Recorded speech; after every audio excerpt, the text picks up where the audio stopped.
damping force is also present with the restoring force. So however many of the case some kind of the damping force is also present. So damped oscillation છે એની અંદર એક damping force present હશે અને with restoring force. Damping force અને restoring force બે એની અંદર present હશે. The damping force may arise due to the friction between the moving part A with resistance or several other case. So damping force છે may arise due to the friction between the moving part. આ શું છે એનો moving part છે. તો એની અંદર damping force છે કેવો થતો છે rise due to the friction between the moving part A with resistance or several other causes. The damping force is a function of speed of the moving system. કે damping force છે એનું function શું છે કે speed of the moving system. કે કોઈ પણ system છે એ શું થાય છે સ્પીડ થી મૂવ થાય. સ્પ્રિંગ છે આપણે તો આ વજનને ઊંચો કરીને આપણે મૂકી દઈશું એટલે શું થશે એની અંદર સ્પીડ થી મૂવ થતી હશે. And is direct opposite to the velocity. અને ડાયરેક્ટ શું થઈ જશે હવે આ ડાયરેક્શનમાં શું લાગે છે એની વેલોસિટી લાગે છે આપણે એને સોરી ઉપરથી નીચે મૂકી તો વેલોસિટી લાગી નીચે તો એ ડાયરેક્ટ શું થઈ જશે એની ઓપોઝિટ વેલોસિટી ને શું થશે ઓપોઝિટ થશે. Energy is lost due to the negative work done by the damping force. Energy શું થશે એની અંદર લોસ થશે અને negative work done by the damping force શું થશે ફાઇન થશે. And the system come to half in due to force. તો ફર્સ્ટ આપણે શું કીધું કે પાર્ટિકલ લીધો છે તો simple harmonic motion with constant amplitude if the resultant force. અને એને પ્રોપોર્શનલ માં શું હશે એનું ડિસ્પ્લેસમેન્ટ હશે અને is direct opposite to it. તો એનું ડિસ્પ્લેસમેન્ટ છે ડાયરેક્ટ શું થઈ જતો હશે એનું ઓપોઝિટ થઈ જતો હશે સિસ્ટમ. તો nature provide a large number of situation in which such resulting force act. કે નેચરલી એની અંદર શું પ્રોવાઇડ થશે કે રિસ્ટોરિંગ ફોર્સ પ્રોવાઇડ થતો હશે. સ્પ્રિંગ માસ સિસ્ટમ અને સિમ્પલ પેન્ડ્યુલમ બે એના શું છે એક્ઝામ્પલ છે. Spring mass system and simple pendulum ઈ ડેમ્પ્ડ ઓસિલેશન ના શું છે એક્ઝામ્પલ છે. પછી શું કીધું કે manipulate some kind of damping force is also present with the restoring force. કે ડેમ્પિંગ ફોર્સ અને એની જોડે રિસ્ટોરિંગ ફોર્સ બે ડેમ્પિંગ ઓસિલેશન ની અંદર શું હશે પ્રેઝન્ટ હશે. પછી છે કે damping force arise due to the friction between the moving part. એની અંદર ડેમ્પિંગ ફોર્સ છે કેવો થતો હશે રાઇઝ થતો હશે. કેમાં કે ફ્રિક્શન આવ્યું ત્યારે એ મૂવિંગ સિચ્યુએશનમાં હશે ત્યારે એર રેઝિસ્ટન્સ ઓર સેવરલ અધર ફોર્સ અને એર રેઝિસ્ટન્સ પણ એની અંદર થતો હશે પ્રેઝન્ટ અને બીજા અધર કોઈ પણ થતો હશે present. The damping force is function of the speed of the moving system. કે damping force છે એનું ફંક્શન શું છે તો speed of the moving system and is direct opposite to the velocity. તો damping force ના બે ફંક્શન છે. એક તો speed of the moving system એટલે કે સ્પીડ થી શું થશે છે મૂવ થશે છે અને ડાયરેક્ટ વેલોસિટી ને કેમ થઈ જતી હશે ઓપોઝિટ થઈ જતી હશે. પછી energy loss due to the negative work done by the damping force. Energy નો શું થશે લોસ થશે અને negative work done by the damping force ની અંદર નેગેટિવ વર્ક ફાઇન થશે. And the system come to the half in the force. Damping force may be complicated function of speed. કે damping force છે એ complicated છે કયા function માટે કે speed નું ફંક્શન હતું એના માટે damping force છે એ કેવો છે કોમ્પ્લિકેટેડ છે. In several case of the particle interest at the damping force is proportional to the speed. કે several case એટલે કે ઘણા બધા કેસ છે તો પાર્ટિકલ ની interest the damping force is કે damping force ના જે પાર્ટિકલ છે ઘણા બધા એ કોના પ્રપોર્શનલ માં હોય છે તો સ્પીડ ને. તો સ્પીડ છે એ damping force ની અંદર કેવો કેસ છે કોમ્પ્લિકેટેડ કેસ છે. પણ એની અંદર જે પાર્ટિકલ damping force ની અંદર જે ઘણા પાર્ટિકલ એવા છે કે જે શેમાં ઇન્ટરેસ્ટ છે કે damping સ્પીડ ને કેવા છે ઇન્ટરેસ્ટેડ છે. This force may then be written as F is equal to minus BV. તો F is equal to minus BV કેમ આવ્યું તો V શું થતું હતું કે ડાયરેક્ટ શું થઈ જતી હતી જે એનું ઓલો ડિસ્પ્લેસમેન્ટ હતું એને ડાયરેક્ટ શું થતી હતી ઓપોઝિટ થતી હતી. તો એનો force F is equal to આ શું થશે એનો ફોર્સ કોન્સ્ટન્ટ V થશે ઇન્ટુ V એટલે એની વેલોસિટી થશે. Then equation of motion. તો એનો મોશન નું ઇક્વેશન શું છે તો m dv dt is equal to minus kx minus dv. તો m એટલે જે પાર્ટિકલ છે એનો માસ થશે dv dt એટલે કે એની વેલોસિટી ની અંદર જે ચેન્જ આવતો હશે ઈ શું થશે dv dt is equal to minus kx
damping force.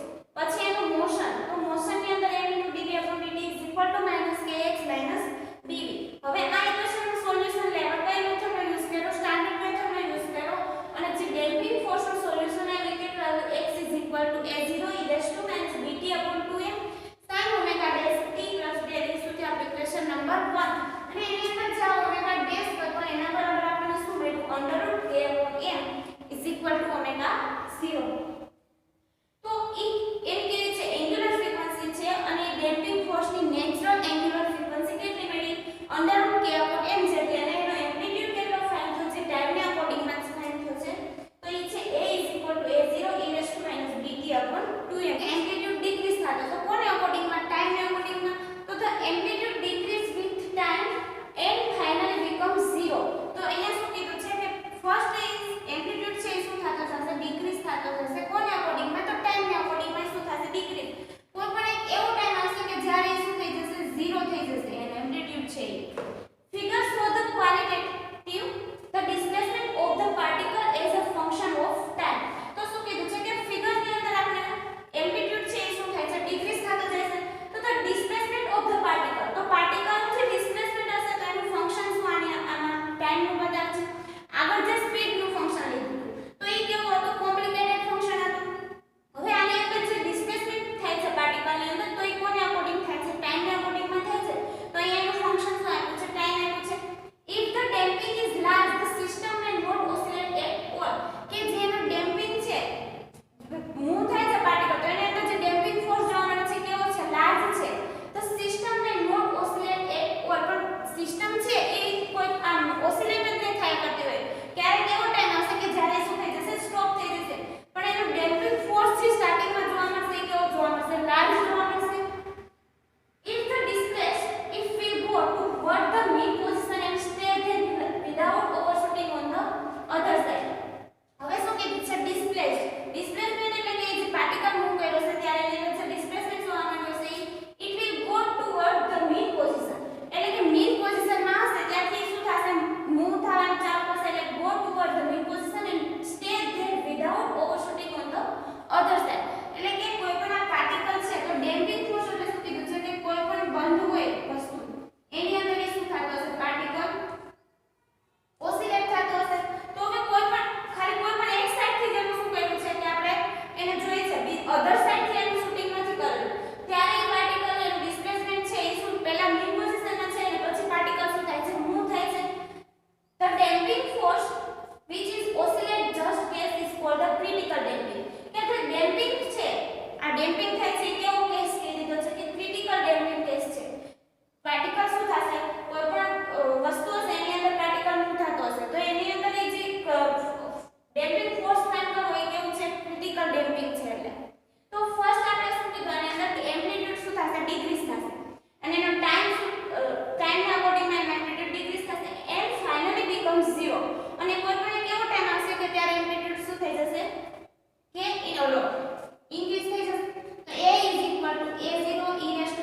bt / 2m. આ શું છે? એનો એમ્પ્લિટ્યુડ છે. આ ડેમ્પિંગ ફોર્સ નો એમ્પ્લિટ્યુડ છે અને ડેમ્પિંગ ફોર્સ આપણે